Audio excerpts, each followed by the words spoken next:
What's going on, Detroit Lions fans? Home opener in a way today for the Detroit Lions, Miami Dolphins. Boy, I don't even know where to begin. Saturday night, sit back, hit that subscribe button. Greatly appreciated. We appreciate all you guys are doing, helping us grow this channel. Couldn't do it without you guys. But Will, you want to start? I don't know where you want to start. Will, do you want to start positive? You want to be in a good mood, or how do you want to do this today, Will? I want to start this thing with a special shout out, Steve. Special shout out. I would like to shout out the Miami Dolphins fans that decided to jump in our comments to celebrate winning the Super Bowl of the preseason and beating the Detroit Lions of the preseason. I would like to congratulate you guys, man. Hell of a trophy, you guys. Hell of a trophy. I'm happy for them. I don't know if they thought they were going to upset us or what, man. But hey, we tip our hat to you guys, man. Getting beat up when it was important at the joint practices where the starters were in, and then I don't know, beating us with your third or fourth team or whatever it was, man. Just shout out to you guys. Tip my hat. Congratulations, Steve. What you got? What else you got, man? I couldn't get on here and not show him love. No, well, I think I have to go to Florida for the parade. I don't know. That's just kind of where I'm at. Like, I'm gonna have to look at flights for this preseason victory parade that they're taking laps around. Boy, Will, I guess bad news. We'll see. Don't have the official word with Ahmed Hassanin as of yet, but saw it firsthand, and I know they were in a commercial. He went down on the field, grabbing his arm. I've seen reports that it's his elbow. I texted you and said it looked like he broke his collarbone. I don't know, but I know he got up and went straight to the locker room. No medical tent, no up the tunnel, straight to the locker room. Dan Campbell, I saw, said that it's going to be a minute. We don't know what a minute is in Dan Campbell's world, so hopefully a minute in my world is like, hey, he's ready for practice. Our next day we go out. So I don't know. We'll have to see and wait for the official injury on what that was. Hopefully nothing serious. Kid we're both very high on. So that was really the only injury I think worth reporting so far. I know a couple other guys were banged up, but nothing significant. I saw some guys go to the training table and go right back out onto the field. So I don't think there's anything else to talk about injury-wise. No, man, just prayers up for him. Hope he heals fast because he was trending in the right direction. Yeah, William. Boy, Hendon Hooker, yikes. Absolute, ugh. What are we, like, yikes was the word I was using. We're like, oh, boy, this is tough to watch. Like, I don't know. Well, I think I've seen just about enough of what I need to see from Hendon Hooker, and that's his audition for the Michigan Panthers, who aren't even going to be playing football anymore, so done with him. Will, he got sacked by his own lineman. Will, he ran into his own lineman. At that point, I said, I'm done with this kid. Can't have it. I'm done. Something's got to change. It's not Hendon Hooker. Steve, yikes. Are you absolutely out of your mind? Are you nuts? No. Are you nuts? Are you nuts? Are you nuts? Steve, let me tell you something. I was riding this wave of I'm absolutely done with Hendon Hooker as well. But here's what I will say. The 2-minute drill just reeled me back in. It reeled me back in. It settled me down. I feel like I can see what's going on with this dude now. It's making absolute sense. The game is moving too fast. He's got some stuff going on in his mind. It's just too much because the moment we got to that 2-minute drill and he stopped thinking and he just had to play football, it wasn't all of these checks and what do I do and how do we line up and do I need to send somebody? No, it was just get under the center or get behind the center, snap the ball, and let's play the game that he's probably been playing his whole entire life. He actually looked good. Now, that interception was just a heck of a freaking play. He was moving the ball, though, finally. But that interception was just a doggone good football play by that man. Like, not too many people are making that play. Now, could he have pump faked him or threw it around him? Absolutely, man. But am I pounding the table and saying that now Hendon Hooker should be the number 2? Absolutely not. So before people are freaking out. But all I'm saying, Steve, is there's life. There's life. I'm not ready to pull the plug on the life support. There's life there. I want to see him next week. And I think it might be worth letting him just hang out, man. Let him hang out. Let him practice. Let him be scout team QB. Yeah. So that's just where I am. Now, if I had to bet the farm, am I betting the farm that he turns into a starting quarterback in the NFL? No, I'm not going to bet the farm, but we already have him in camp. Let's just see it out. So Hendon, while I was with you, Steve, The 2-minute drill kind of reeled me back in. I feel like he's got some things going on mentally that's just not letting him play the game at a high level. Hopefully they can get that figured out. What does it hurt letting him be emergency quarterback? I don't even think it counts against the 53-man roster with the rule change. So let's see.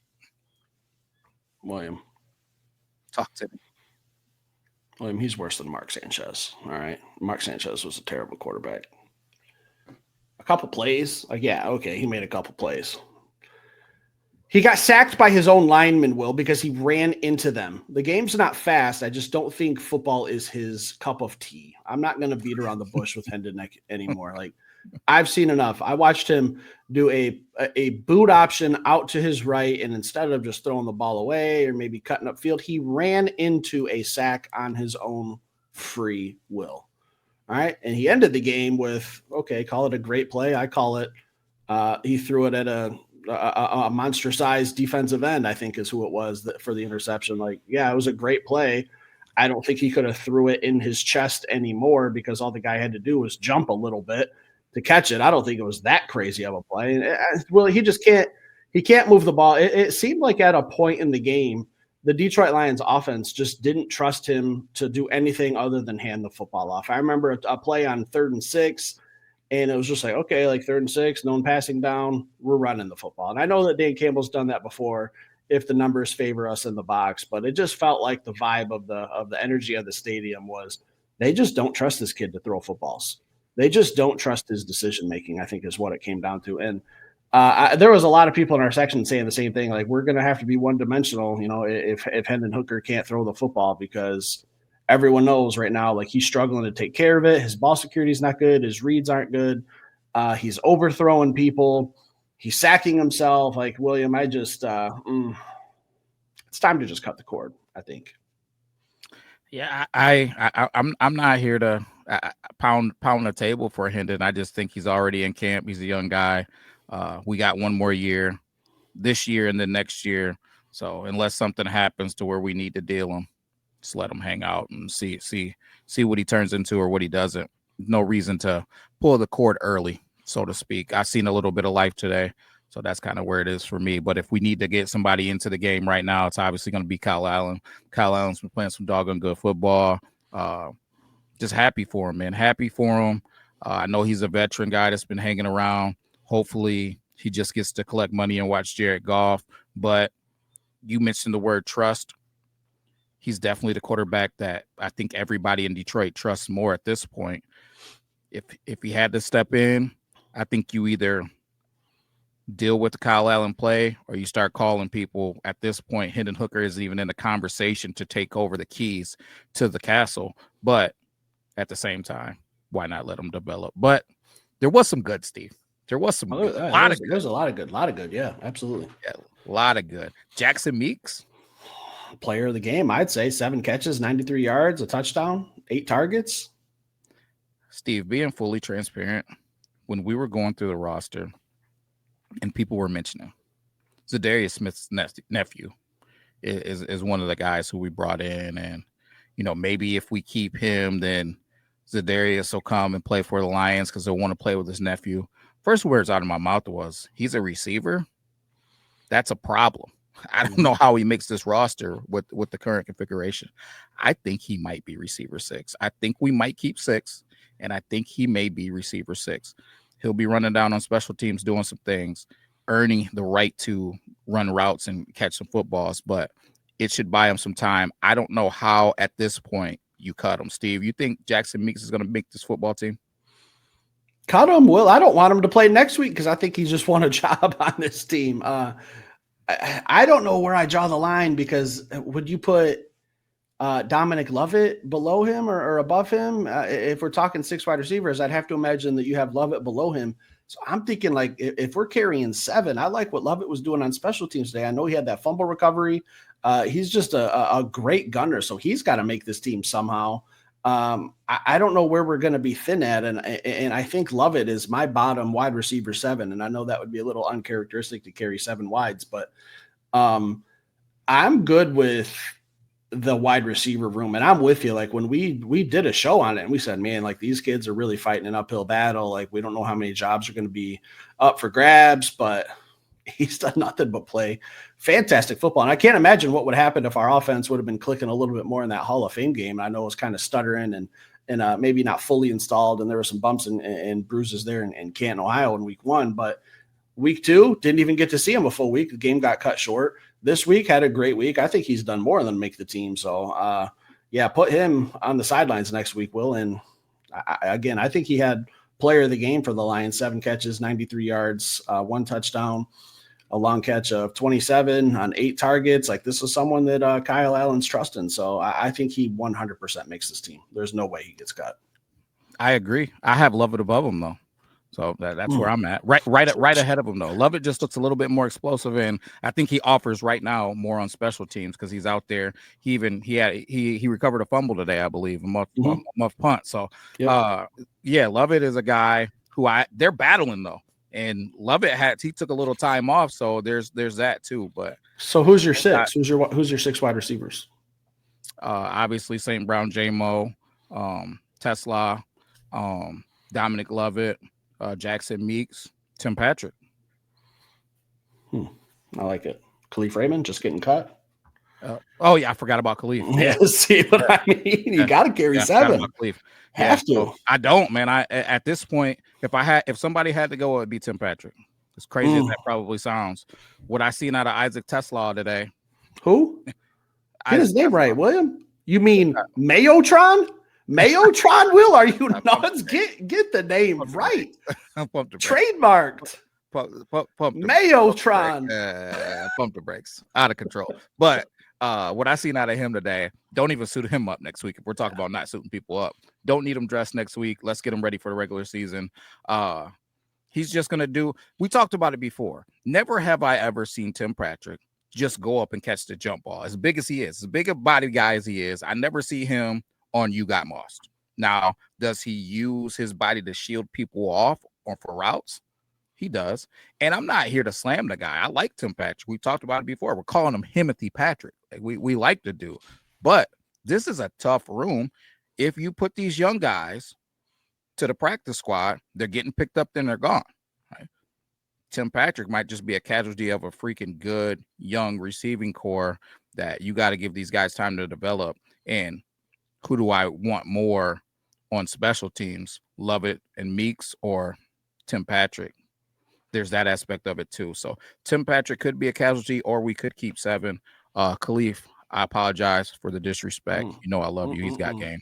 So, but here's the problem. Well, I got to play devil's advocate. Is Timothy Patrick's healthy? He's healthy. He's practicing. He was practicing all week. He's been out there, but he's not playing in preseason games. That tells me he's won a job somewhere. I don't think they would have him on the bubble and not give him some preseason reps to prove himself. So that's kind of where I'm like, I feel like it has to be 7 wide receivers because I can't let anyone go. Tim Patrick would be probably the guy, but I feel like the way the Lions view him, he's healthy. He doesn't have to play in preseason. I think he's done something to make this team, and that's not a bad thing. This is a good problem to have. So I feel like we're going to carry 7 wide receivers, just a gut feeling. Yeah, there's a potential of that, man, or there's a potential of that they know what he is. They already know what he is. So he's not going to do anything to better his case. And why not let him just rest up? If he ends up being a casualty, he'll be healthy for a team to pick up. You know what I mean? But I don't know. I don't want to see him go either. But do we carry 7? What's this thing look like? It's truly the bottom line. As it stands right now, I don't know how you let go of Meeks or Dominic Lovett because Father Time is on their side. Timothy Patrick has a history of being injured. Father Time is not on his side. It just makes it tough. Who else stood out to you today? Because you had a different perspective. So it's hard for me to watch the defense when we're playing at the far end of the field all the time because we had a really good view of the Miami Dolphins with where we were sitting. So it was a little hard to see some of the defensive stuff. But I heard some names getting called quite a bit, and it's hard not to notice Grant Stewart for me because his hair is just flowing and bouncing all over. So it's like having him highlighted because you don't have to really look for him; you just see the hair and oh, there's Grant. Steve, Grant Stewart is not going to be a starter for the Detroit Lions this year. He will be on the field though. Like he's an animal. He's an animal. He has earned himself a package or packages. He has to be on the field. If you're talking about mobile quarterbacks, there has to be situations where we're watching those locks flowing and he's running them down. It's the dude, absolute flies, balls to the wall, 100 miles an hour, love his game. He shocked and shed somebody today so nasty, so disrespectful on his way to go make a play. Wow. And people better be careful, because if somebody gets banged up and this dude gets in a starting role, you might not get back on the field. You might not get your spot back. Love his game. Love what he's doing. I think that he's going to fill that Reeves, Maven, and even Malcolm Rodriguez type role until we get Rodrigo back. And he's going to fill it well, man. I'm excited for what he can do and what he can offer to Detroit Lions, man. So I really, in my mind, I didn't want to beat that up too much, but he's blowing my mind, man. I love it. I love it. Yeah, I mean, defensively, I felt like we played pretty good today. I think just nitpicking here a little bit. Broderick Martin has to learn how to line up on the defensive line. All right, 2 offsides today, 2 big penalties to give an extra 5 yards. Like, you're pretty much playing nose tackle. You should see, oh, I'm looking over the ball. It's that's got to get cleaned up. I noticed that today was a very, very flag happy game. Like, I don't know how many penalties there were. I could go look real quick when you start talking next, but it just seemed like every other play there was a flag, like very slow. The first quarter took like 50 minutes. I was like, come on, this is kind of a ref show. It's kind of slow in the pace of football a little bit, just a little nitpick there. But I did notice Broderick Martin got his name called twice for penalties. Didn't like to see that, but did anything stick out to you in regards to Broderick from a TV aspect? Yeah, Broderick was disruptive. He was disruptive. He was winning the one-on-one matchups from what I saw. I haven't went back and watched every snap. I will do that. You guys know I will. But from just watching the game and not getting to rewatch it yet, I was liking what I saw when I locked eyes on him and I noticed him being out there. And I just said, okay, let me see what Broderick does here. I never seen him run off the football like I've seen in the past. I'm interested to see what they end up doing with him. He's another one. I think that if he goes to the practice squad, somebody will pick him up. D-line has been looking phenomenal, though. Keith Cooper had another good day. Nate Lynn had another good day. There's a lot of guys. Miles Adams is somebody that's been a veteran around the league who I feel like he looks like he's leaned out and he's just playing like with a different level of explosion and a different level of hustle. I feel like he's moving a lot better. I don't know how you're going to not keep some of these guys. Obviously, Aleem, he'll open up a spot. Levi Onwuzurike will open up a spot. So maybe he sneaks in because of those guys. If Hassanin is going to be out extendedly, maybe there's a spot open for those and he gets a little life. But it's a tough room to rise to the top of, man, and make this roster. It's going to be interesting. Think Broderick makes the roster? Not today. Not today, I don't. Well, I think he's up against it. I just don't think it's been enough. I don't know how long they're going to carry on this project. I don't know. Would it shock me? No, but if I had to pick, if I was Brett Holmes and I'm not, I would say I think I got enough defensive tackles where I can cut my losses there. But he might have a different mindset, so I don't know. But, William, I feel remiss that if we're talking about the potential of Ahmed Hassanin missing some time, I think we're going to be a little light at that defensive end position, and there's still someone out there who's available by the name of Zadarius Smith, who you mentioned earlier, William. And I'm just thinking if this Ahmed thing is, if it's a collarbone, if it's an elbow, if it's something that's hopefully not, but if it could be season ending, do you think that the Lions would have to make a move and go get Zadarius Smith? No, I don't think they have to make a move. I hope that they would, though. I think that Brad thinks this thing is deep, and I think that he's looking at certain guys to do exactly what he needs them to do, which is be rotational. If Marcus Davenport stays healthy, he just needs rotational pieces. Eventually, we're going to get Pascal back.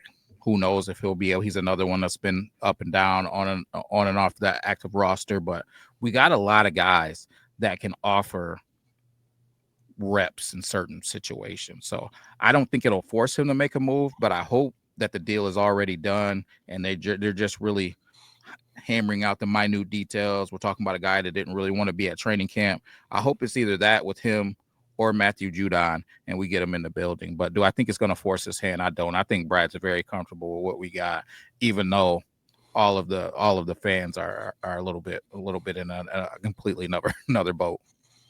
Yeah, I'm with you. I don't think this like puts Brad in handcuffs where he has to go make a move, but I would just feel better regardless if Ahmed's out for a while because the injury just didn't look good. And I'm not a doctor. I don't know. Maybe it was just a sprained elbow, dislocated. Hopefully it was something simple like that where it's nothing crazy. But I'm just thinking about this defense, Will, and how good it looks when we're talking about Kelvin Shepherd being more aggressive, a player like Zadarius Smith, just more depth.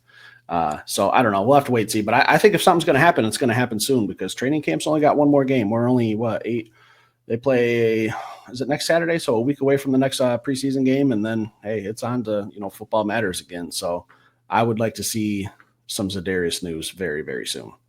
Yeah, me too, man. And staying in that same boat before we get off of it, I got to give somebody a shout out, Steve. And this is not messing around.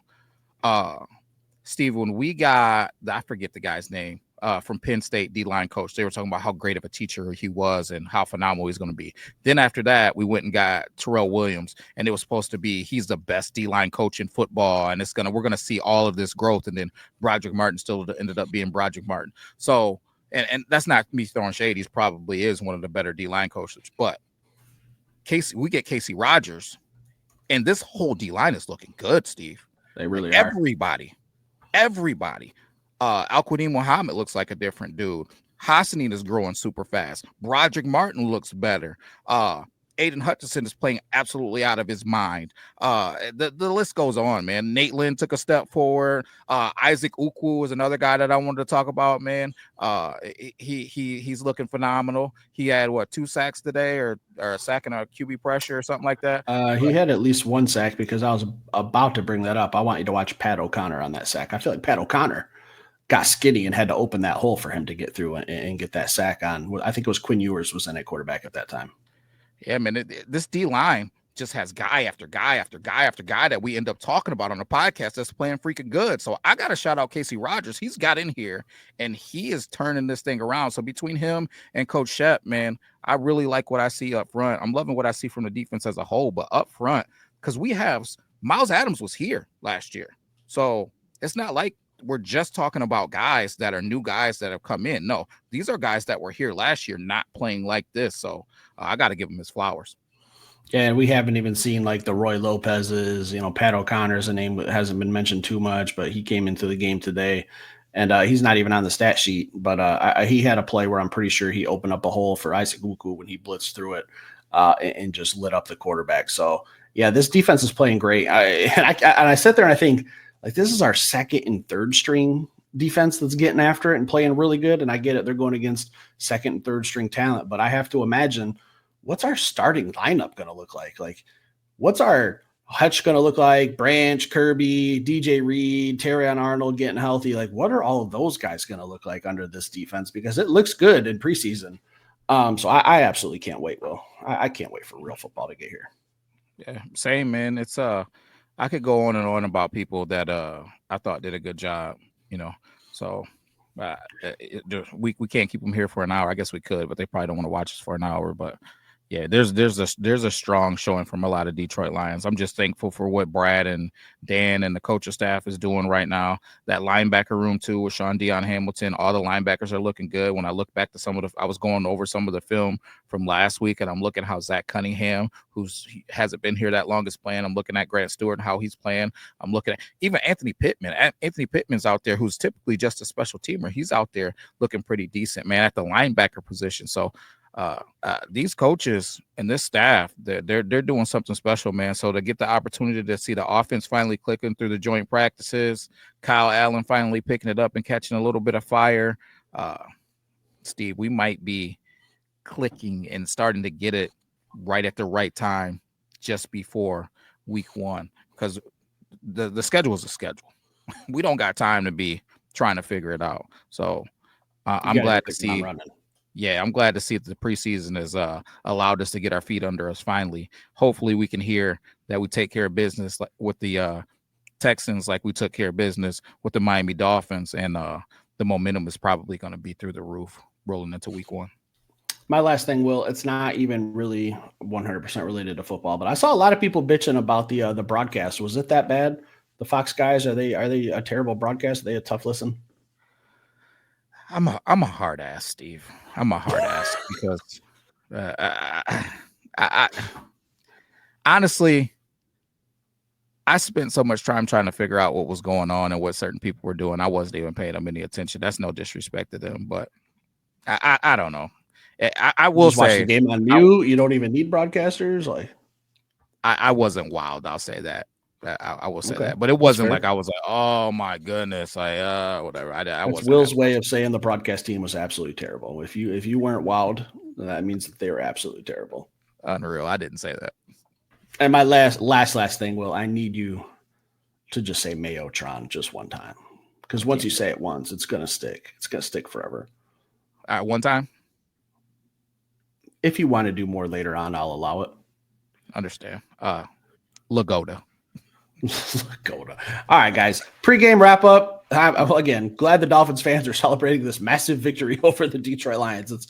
Some are calling it the victory of the ages. I don't know. Maybe if you're a Dolphins fan. I think they're the longest tenured team without a playoff win, though, if I'm not mistaken, currently sitting with that record on their belt. So maybe get that monkey off your back before you come to a Detroit Lions pod and try to talk shit. Stick around, hit that like button. We'll be back later with another show. Peace.